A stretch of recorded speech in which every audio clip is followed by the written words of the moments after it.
तो फ्रेंड्स, आज फिर एक वीडियो के साथ मैं फिर से आया हूँ और आप लोगों का सभी का स्वागत है आर आर जनरल अफेयर्स में। फ्रेंड्स, कुछ दिन पहले मैंने एक वीडियो अपलोड की थी यूट्यूब पे न्यूटन्स लॉ ऑफ मोशन के बारे में।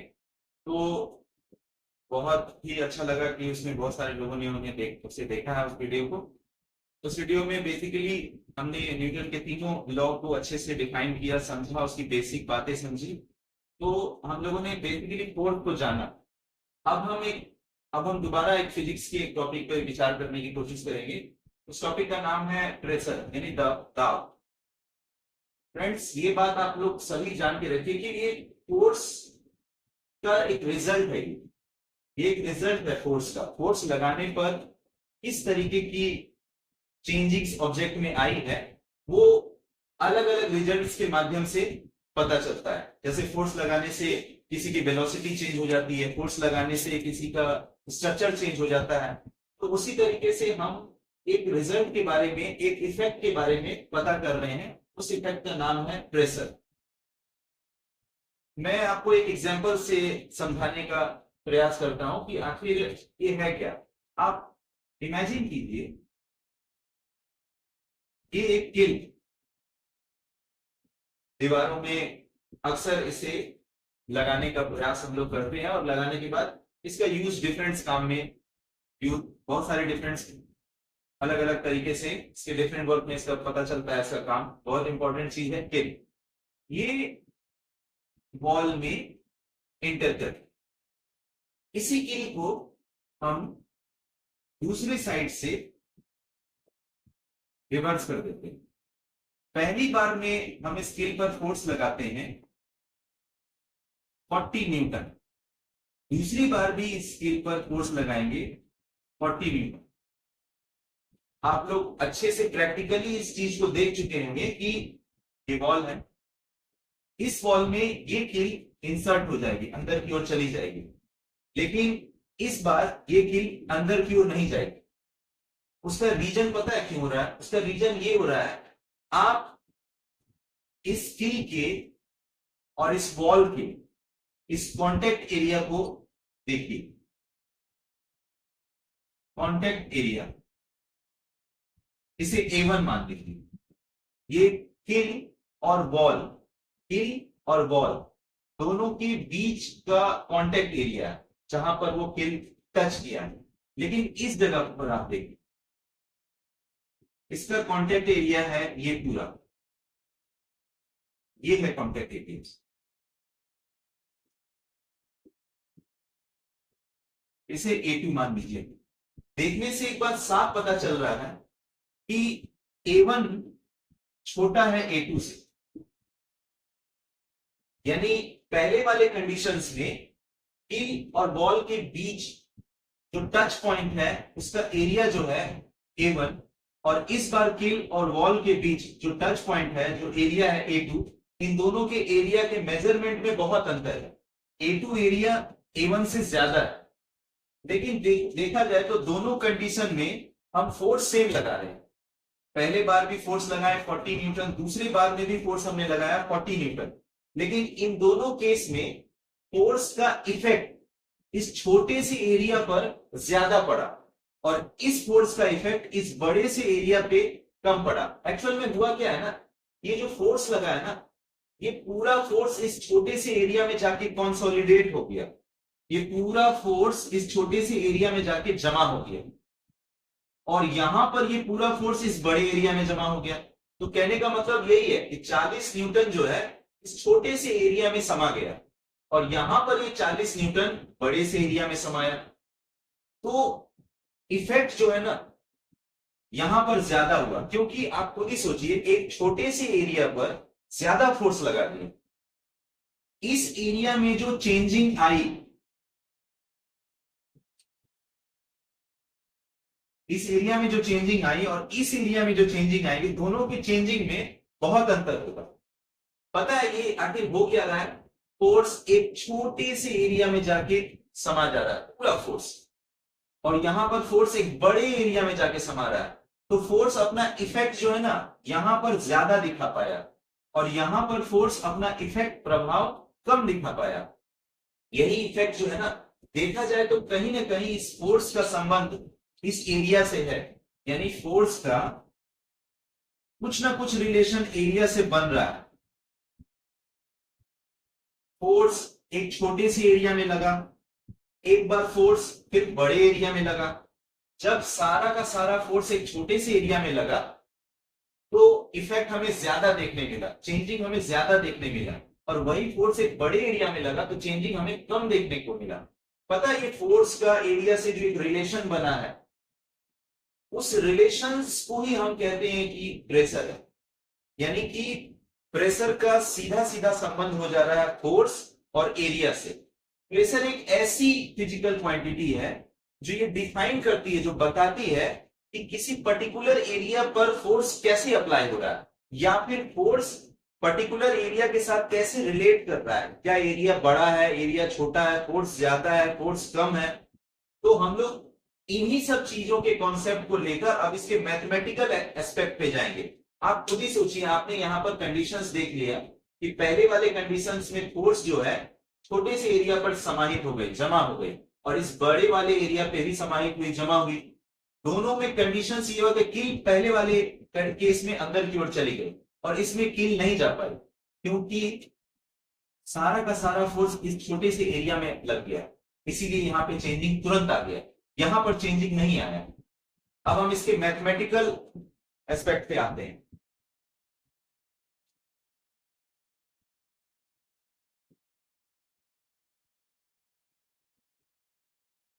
मैथमेटिकली अगर इसे देखना चाहेंगे तो ऐसे करेंगे, force per unit area is called pressure. कहेंगे प्रति इकाई क्षेत्रफल पर लगने वाला बल दबाव कहलाता है। इसे फिगर में ऐसे ड्रॉ करेंगे कि ये कोई एरिया है, इस पर ये फोर्स अप्लाई हुआ, और ये एरिया है, इस एरिया पर फोर्स अप्लाई हो रहा है। तो चेंजिंग इस पर किस तरीके की चेंजिंग आएगी वो डिपेंड कर जाएगा कि फोर्स कितने एरिया पर कंसोलिडेट हो रहा है, जमा हो रहा है। इसे आप लोग हो सकेंगे तो नोट डाउन कर लीजिएगा वीडियो पॉज करके, हम इसके मैथमेटिकल फॉर्मूला पे आ गए। ये इसकी डेफिनेशन हुई कि force per unit area is called pressure. Unit area पर कितना फोर्स लग रहा है ये हमें बताता है कि प्रेशर यही है। प्रेशर का मतलब हो गया कि यूनिट एरिया पर कितना फोर्स लग रहा है, उससे पता चलता है कि प्रेशर कितना आया। यानी कि प्रेशर ये बताता है कि यूनिट एरिया पर कितना फोर्स अप्लाई हो रहा है। Mathematically we can write like this: pressure is equal to force by area. This is called pressure. Force के लिए यूनिट होता है न्यूटन, एरिया के लिए यूनिट होता है metre square. So we can write newton per metre square. Newton per metre square is the SI unit of pressure. ये pressure का एसआई यूनिट है। न्यूटन पर मीटर स्क्वायर को ही हम लोग पास्कल लिखते हैं। पास्कल एक मैथमेटिशियन थे, फिजिसिस्ट थे, उन्हीं के नाम पर प्रेशर का यूनिट पड़ा। अब आप सोचिए, अगर pressure is equal to force अगर दे दें 4 न्यूटन और एरिया है 2 metre square, we can solve 2 newton per metre square और 2 पास्कल। अब आप सोचिए, 2 न्यूटन पर मीटर स्क्वायर को देखकर क्या समझ में आ रहा है? देखकर ये समझ में आ रहा है कि 1 मीटर स्क्वायर में 2 न्यूटन का फोर्स लग रहा है। यानी अगर इसे हम ड्रॉ करेंगे तो ये हुआ 1 मीटर स्क्वायर में फोर्स जो अप्लाई हो रहा है 2 न्यूटन का। अब इसी के जगह एक काम करते हैं,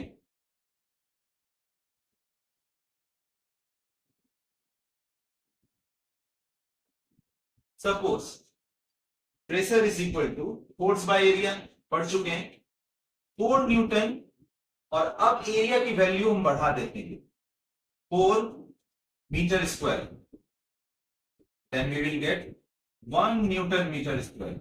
इसका मतलब क्या हुआ, 1 मीटर स्क्वायर पे 1 न्यूटन का फोर्स लगा, 4 न्यूटन बाय 4 मीटर स्क्वायर। अब आप सोचिए, इसका मतलब हुआ कि 1 मीटर स्क्वायर पे 1 न्यूटन का फोर्स लगा। आप प्रेशर के जो वैल्यूज आती है, वो अगर कहते कि pressure is equal to 7 newton per metre square, इसका मतलब हुआ 1 मीटर स्क्वायर पे 7 न्यूटन का फोर्स लग रहा है।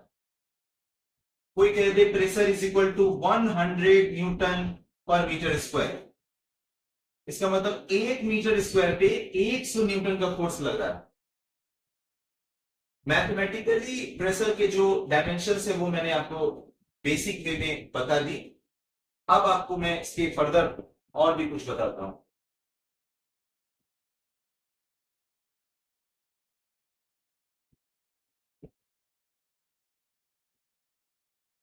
आप सोचिए कि ये एक एरिया है, इसकी वैल्यू है 40 मीटर स्क्वायर, और इस पे फोर्स अप्लाई हो रहा है 100 Newton.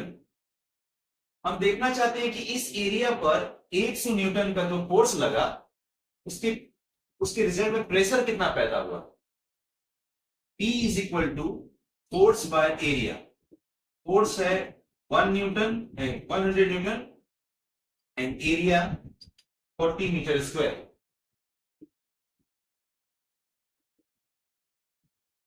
5/2 newton metre square, 2.5 newton per metre square.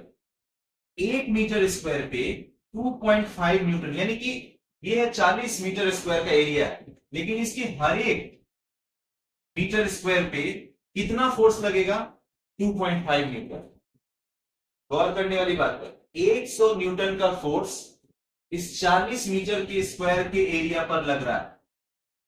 हमने प्रेशर के फॉर्मूला से यह पता कर लिया कि इसके यूनिट 1 मीटर स्क्वायर पे कितना फोर्स लग रहा है। कहने का मतलब, इसको फिर से और बेसिक वे में समझिए, ये एक एरिया है, कोई स्पेस है, कोई जगह है, ये 40 मीटर स्क्वायर का एरिया है, और इस पर अप्लाई हो रहा है 100 न्यूटन का फोर्स। किसी ने पूछ दिया कि अच्छा एक बात बताना कि 40 मीटर स्क्वायर तो इसका एरिया है, 100 न्यूटन का फोर्स लग रहा है, लेकिन इसके हर एक मीटर स्क्वायर पे कितना फोर्स अप्लाई होगा। तो हम लोग इस तरीके से फाइंड कर सकते हैं कि 1 मीटर स्क्वायर पर 2.5 न्यूटन, इस 1 मीटर स्क्वायर पे 2.5 न्यूटन का फोर्स अप्लाई होगा। अब आप इसको टिक चेंज करते हैं, एरिया के साथ कुछ चेंजिंग करते हैं।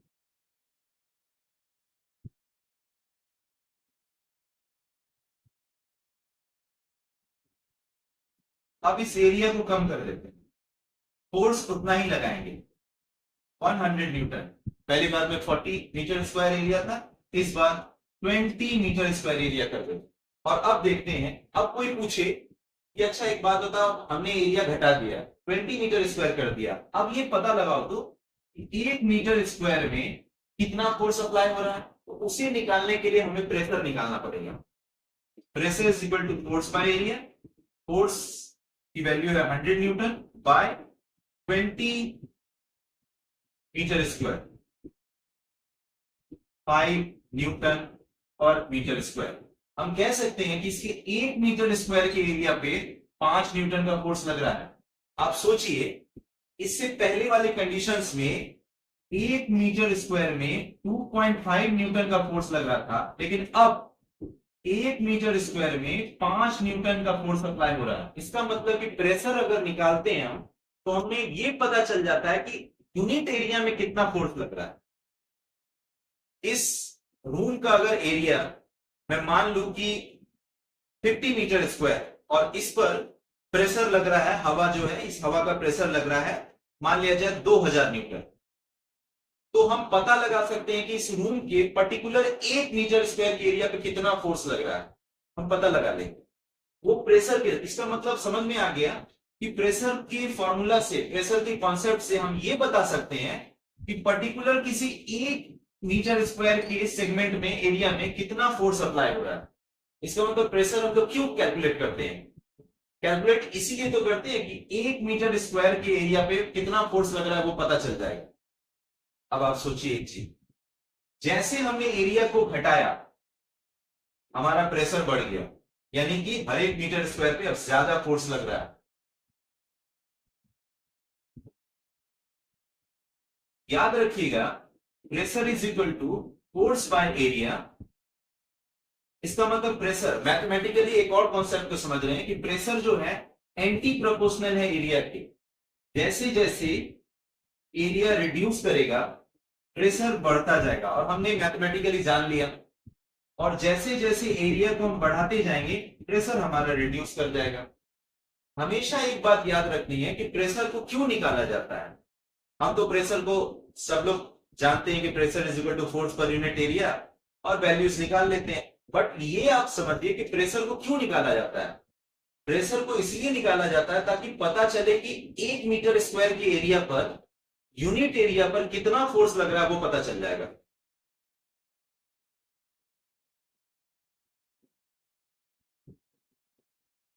अब एक चीज देखिए, ये हमारी धरती है, इसके चारों ओर एटमॉस्फेयर है, ये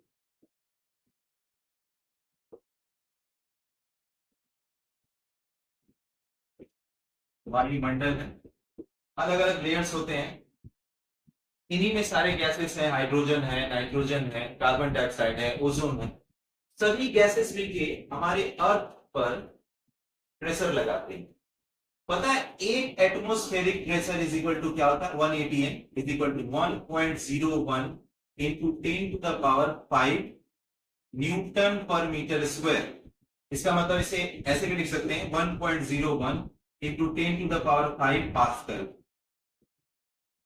अब आप इसका मतलब समझ गए होंगे कि एक मीटर स्क्वायर, यानी धरती के एक मीटर स्क्वायर के एरिया पर, धरती के एक मीटर स्क्वायर के एरिया पर कितना फोर्स अप्लाई हो रहा है। एक मीटर स्क्वायर एरिया पर पूरे हवा का कितना फोर्स है? 1.01 into 10 to the power 5 newton. अभी हमने बताया ना कि 20 metre square, 20 newton per metre square ये प्रेशर है। तो हम इससे ये पता लगा लिए कि 1 मीटर स्क्वायर पर 20 न्यूटन का फोर्स लग रहा है। अब मैं ये कह दिया हूं कि 1 atmospheric pressure is equal to 1.01 into 10 to the power 5 newton per metre square. इसका मतलब हमारे धरती के 1 मीटर स्क्वायर के एरिया पे 1.01 into 10 to the power 5 newton का फोर्स लग रहा है। मेरे ऊपर अभी 1.01 into 10 to the power 5 newton का फोर्स लग रहा है मेरे 1 मीटर स्क्वायर के एरिया पर। पूरी धरती के हर एक मीटर के स्क्वायर पे इतना फोर्स अप्लाई हो रहा है। तो प्रेशर का ये कॉन्सेप्ट है, प्रेशर का ये मतलब है।